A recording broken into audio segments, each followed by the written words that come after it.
We get breaking news that the Toronto Maple Leafs acquire the rights for defenseman Chris Tanev from the Dallas Stars. We're going to break down this trade, the impact he has, and what his possible contract might be with the Leafs later on this episode. Before we start, I just want to give a shout out to the 3,635 of you guys that are subscribed. If you haven't subscribed yet, make sure to go down and hit the subscribe button, as we'll be here all offseason and the next season, giving you updates from all around the league. But with that, let's hop straight into the first topic today, which is a huge one. The Leafs acquire Chris Tanev.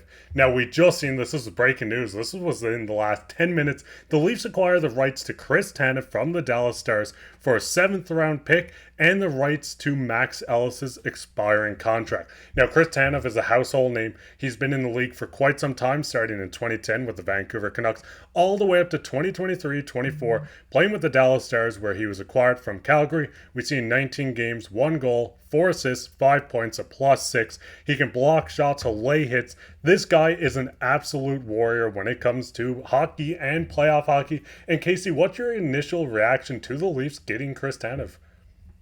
Mark, I'm fired up. I mean, we've been talking about this trade. It seems like for 3 or 4 months we've been waiting for it to happen at the deadline. It didn't happen, and now it happens today. This is extremely exciting if you're a Toronto Maple Leafs fan, because Brad went out fishing and he reeled in a big one, because we got Chris Tanev, the big right-handed shot defenseman that the Toronto Maple Leafs needed. I mean, we've been talking about this guy. I mean, it seems like our whole lives now, Mark. I mean, this guy is a massive acquisition for Toronto. He's that big right-handed shot defenseman who's going to lay bodies out. He's going to block shots. He's going to do it all.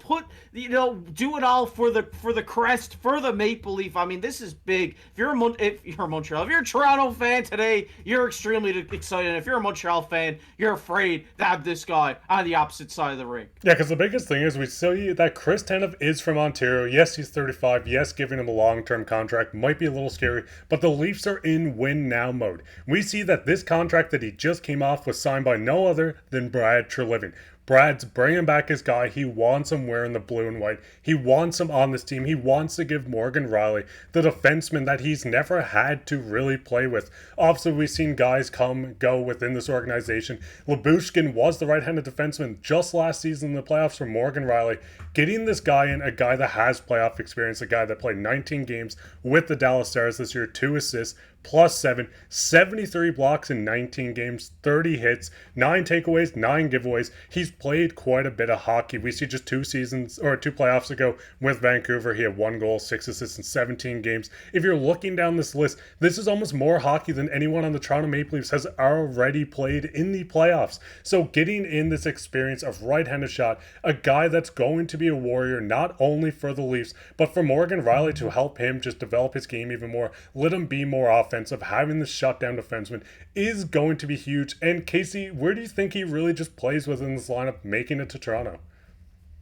Yeah, I definitely think he goes up there with Morgan Rielly, because we've been talking about this for a while. Getting that, defensive defenseman, that pure defensive guy who can allow Morgan Rielly to free up and lean more offensive. We've been waiting for that to happen. And now with Chris Tanev, it seems like this is what's going to play out here in Toronto this season. I know a lot of Leafs fans are going to be excited to see a more offensive Morgan Rielly again. And it's definitely an available option now, especially with a new coach in there. He knows his vision for this team. He knows his vision for the blue line, and I'm sure Brad and Craig had a conversation about bringing Tanev in, because I think this guy is the perfect fit for Morgan Rielly, and I think we're going to see an even better Morgan Rielly this season now that he can lean more offensive and doesn't have to worry about that two-way game as much as he had to last season. Yeah, and the biggest thing is, I know a lot of people are going to say, hey, this guy's 34. He's had injuries throughout his career.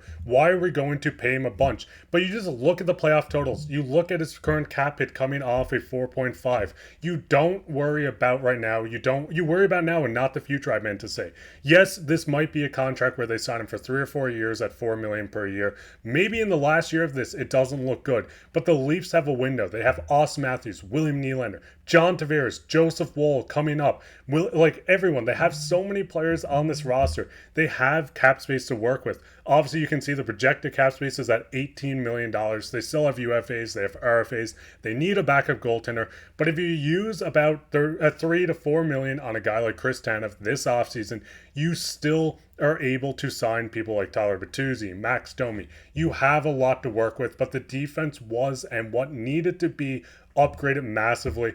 I just did a little quick mock-up, obviously on the left side, Morgan Riley, Benoit, no third line D. They could bring a guy back like Edmondson, Labushkin, play someone over there as well. But I think Tanev fits perfectly on this top right-handed defenseman spot. You have Jake McCabe, Connor Timmins, and just overall, KC, are you excited and are you a little worried about maybe giving Tanev too much money, or do you think this is just the perfect sense for the Leafs? I think this is perfect. I don't think that the money is going to be, something to scare you away here because, like I talked about just a couple of days ago with Dylan DeMello signing for 4.9, it kind of set the market for defensemen here this offseason. And with Chris Tanev being a bit older, I think that he will go for less than a guy like Dylan DeMello. So I'm going to put him in that $4 to $5 million range, depending on the term. If it's a shorter term, then he might get paid a little bit more. If it's a longer term, then he's going to get paid a little bit less. But I think that the Leafs needed to go out and spend big money to get defensemen because that's all we talked about last season, Mark, was how they needed to improve this defense. And the only way to improve the defense is by putting your paycheck on the table and signing a couple of guys because we know the offense is there. I mean, they can go out in the regular season and get 60 goals. They can get 100 points. They can do whatever. But when it comes to the defensive side of the game, it always seems to be that's what's lacking here in Toronto. So it is very much needed for them to go out and spend this much money on a defenseman. And I wouldn't be surprised if they go out and spend this much money on another defenseman. Yeah, and the biggest thing is I know a lot of people in the comments can say, hey, why would you trade for his rights? Why not wait till July 1st? Obviously, losing out on a guy like Max Ellis is not going to break the Leafs' future. They give up the conditional 7th as well, or just straight 7th round pick, sorry.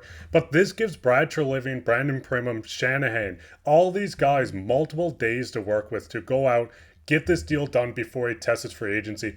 The last thing you want to do is go into free agency, look at Tanev and say, hey, we both want you here, come over. Then you have another team come out, offer him a couple million more, and then you're stuck in a bidding war. So this is, in my opinion, going to be one of the biggest accusations for the Leafs this offseason. Bringing in a guy to finally have someone for Morgan Riley, to finally have that mentor, to have the guy that's going to be the shutdown righty that we've been wanting for what feels like 20 years within this organization. Bringing in Chris Tanev is going to be huge. Brad Treliving is doing his thing, and we're going to see this Leafs team continue to change for the good. But what you guys' thoughts on getting Chris Tanev? How much would you give him? Are you as psyched as we are? Because I know we're both quite fired up about this. Let us know down in the comments. But speaking on comments, let's get into everyone's favorite topic, comments of the day. The comment today comes from Matthew Somerville, 8911. Says, is Justin Pogge still on track? And listen, I want everyone to say this is Leafs legend Justin Pogge. Obviously, he didn't pan out. I just found this comment hilarious and wanted to feature it on this episode. But if you want to go down and leave a comment on what your thoughts on Tanev, anything you want to let us know, where you're watching from, who's your favorite player of all time, let us know and you could be featured on the next episode like Matthew Somerville did today. But with that, make sure to go hit the subscribe button, leave a like, share this with your friends. We'll be back maybe even today for another episode, so keep your eyes out on for that and turn your post notifications on. But I've been your host, Mark Pye, with my co-host, KC. Take care.